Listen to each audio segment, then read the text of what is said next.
December 20th, 1968, a cold winter night in Northern California. 16-year-old Betty Lou Jensen and 17-year-old David Faraday were on their very first date, just two teenagers.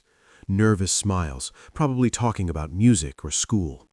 They stopped at a local restaurant, then drove out to Lake Herman Road, a well-known lover's lane where couples would park under the stars. Pause. Let the silence breathe. They had no idea that tonight would be their last. Tone building, tension building, measured, deliberate. A few minutes after parking in a graveled area just off the road, a car pulled up alongside them.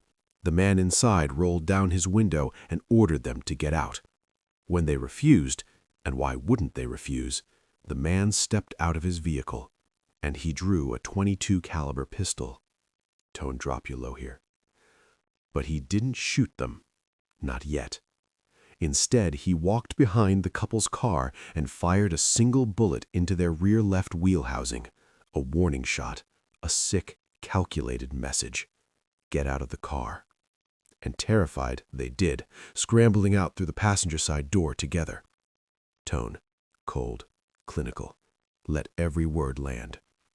The man moved swiftly to the driver's side window, pressed the gun against David's left ear, and pulled the trigger. Betty was already running, sprinting down the dark road, desperate to survive. The man ran after her, gun raised, and shot her 5 times in the back. Pause. He then calmly walked back to his car and drove away into the night. Tone, somber, respectful. Shortly after 11 p.m., a woman stumbled upon the bodies of those two teenagers and immediately called the police. And with that phone call, the hunt for the most bizarre and mysterious serial killer of the 20th century had begun. Shift, authoritative, documentary style. The Zodiac Killer, a name that would go on to haunt an entire nation. Throughout the late 1960s and 70s, this unknown man terrorized the greater San Francisco Bay Area with almost ritualistic murders, each one more calculated than the last. But what truly set him apart from other killers wasn't just the murders themselves. It was the letters. Tone, lean in, conspiratorial. After every kill, he wrote detailed, taunting letters sent to police departments and newspapers describing exactly how he did it, mocking the investigators, and including coded ciphers so complex that some of them took over 50 years to crack. He wanted to be known. He wanted to be feared. And for decades, he got exactly what he wanted. After his first murders, the Zodiac went quiet. Half a year passed. People breathed again. Then came the 4th of July, 1969. 18-year-old Darlene Ferrin and 16-year-old Michael Mageau were heading out to get fireworks for Independence Day celebrations. But as they pulled out of their driveway, Darlene noticed something. A car was following them. Urgency, pick up the pace. She twisted through streets, made sharp turns, tried everything to shake the tail. Eventually, she pulled into the parking lot of Blue Rock Springs Park, just 4 miles from downtown Vallejo. Her pursuer pulled in beside them, then inexplicably left. They exhaled. Maybe it was nothing. But 5 minutes later, the same car came back. This time, it parked directly behind them. Tone, dread. A man stepped out holding a flashlight. Michael, thinking it was a police officer, reached into his pocket for his ID. He asked Darlene to do the same. The flashlight blazed directly into their eyes. And then the shooting started. Pause. Slow down. More than 7 shots were fired. Darlene's lungs, her heart. She was killed. But Michael, barely conscious, bleeding, could still hear footsteps walking away. And then he let out a moan. Tone, quiet horror. The man stopped, turned around, walked back, and fired 2 more shots. Miraculously, 3 teenagers celebrating Independence Day found the couple shortly after and called the police. Darlene was gone, but Michael survived. And then, at 12:40 a.m. that same night, something chilling happened. An anonymous man called the Vallejo Police Department from a payphone. He reported the murders. in a calm, flat voice, and then hung up. It was the first time the Zodiac had ever contacted the police directly. Tone, measured, building dread. On August 1st, 1969, 3 letters arrived simultaneously at the Vallejo Times-Herald, the San Francisco Chronicle, and the San Francisco Examiner. All 3 were nearly identical, and all 3 were written in crude, unsettling handwriting. Dear Editor, this is the murderer of the 2 teenagers last Christmas at Lake Herman and the girl on the 4th of July near the golf course in Vallejo. Tone, slow down on this next line. Let it hit. He then stated details about the murders that only the killer could know. The brand of ammunition, exactly how many shots, what the victims were wearing. Then came the threat. Here is part of a cipher. I want you to print it by the afternoon of Friday, August 1st, 1969. If you do not print it, I will go on a kill rampage Friday night, killing lone people in the night, then move on to kill again, until I end up with a dozen people over the weekend. Disbelief. Let your voice reflect the absurdity of what happened next. Both the Times-Herald and the Chronicle complied immediately and printed the cipher.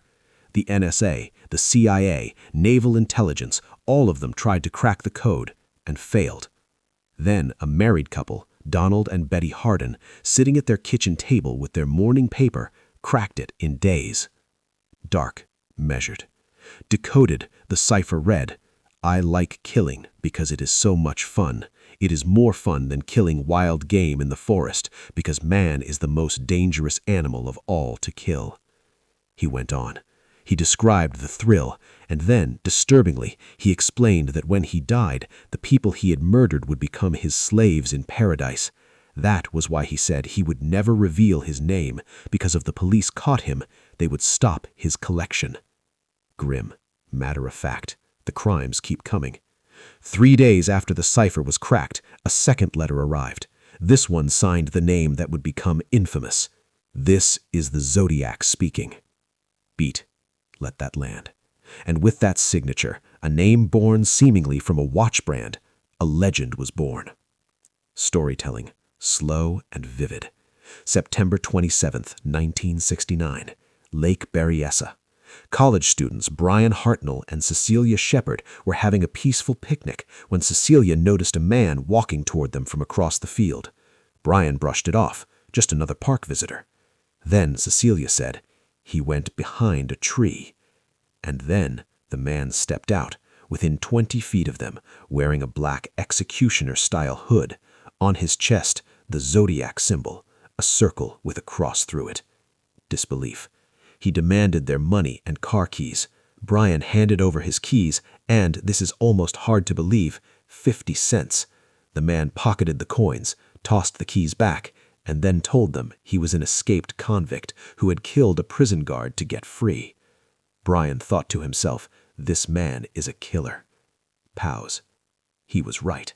The man pulled out a clothesline and instructed Cecilia to bind Brian's hands. Then he tied Cecilia, and then, calmly, he said, I'm going to have to stab you people. Tone, raw. He stabbed Cecilia 10 times, Brian 6 times. Then he hiked 500 yards to the couple's car, pulled out a black felt-tip pen, and wrote on the car door, Vallejo, 12/20/68, September 27th, 69, 6:30, by knife. A scoreboard. He was keeping score. Brian survived. Cecilia did not. Tone, gritty, urgent. October 11th, 1969, San Francisco, 9:30 p.m. A man hailed a cab driven by Paul Stine and asked to be taken to Washington and Maple Street in Presidio Heights. Routine fare. Paul drove, 1 block past the destination, possibly redirected by his passenger. The car stopped. Beat. The Zodiac grabbed Paul Stine by the collar, pressed the gun to the right side of his skull, and fired. He then climbed into the front seat, took the driver's wallet, tore off a piece of the man's shirt as a souvenir, and walked out into the foggy San Francisco night. Tone, frustrated. This is where it gets maddening. 2 teenagers across the street saw everything. They called the police, but in the chaos, they described the suspect as a black male. That one mistake, that single innocent error. A police patrol unit arrived minutes later and spotted a white man lumbering alone in the fog. They pulled up, asked if they'd seen anything suspicious. The man said yes, someone waving a gun 2 blocks to the east. The cops sped off. Tone, quiet devastation. They had just spoken to the Zodiac Killer. His jacket was soaked in Paul Stine's blood. If they had shone a light on him, if they had asked one more question, it would have been over.